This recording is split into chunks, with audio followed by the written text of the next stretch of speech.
Kargil Vijay Diwas July 26ಕ್ಕೆ 25 ವರ್ಷಗಳನ್ನ ತುಂಬುತ್ತಾ ಇದೆ. ನಮ್ಮ ಹೆಮ್ಮೆಯ ವೀರ ಸೈನಿಕರು ಬಲಿದಾನ ಮಾಡಿದ ಕಾರ್ಗಿಲ್ ವಿಜಯ ದಿವಸ್ಗೆ.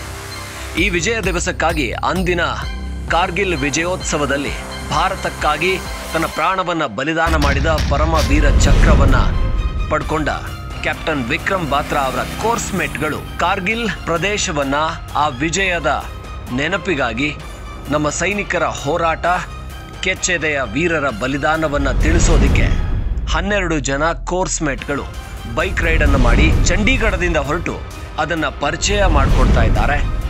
ಆ ಒಂದು ನಮ್ಮ ಸೈನಿಕರ 500ಕ್ಕಿಂತ ಹೆಚ್ಚು ಸೈನಿಕರು ಮಾಡಿದ ಬಲಿದಾನದ ದಿನವನ್ನು ನೆನಪಿಸಿಕೊಳ್ಳೋದಕ್ಕೆ ದಿನಕ್ಕೊಂದು ಈ ರೀತಿಯ ಕಾರ್ಗಿಲ್ ವಿಶೇಷತೆಗಳನ್ನು ನಿಮ್ಮ ಮುಂದೆ ಇಡ್ತೀವಿ. ನೋಡ್ತಾ ಇರಿ ಕಾರ್ಗಿಲ್ ವಿಜಯ ದಿವಸ್ ವಿಶೇಷ.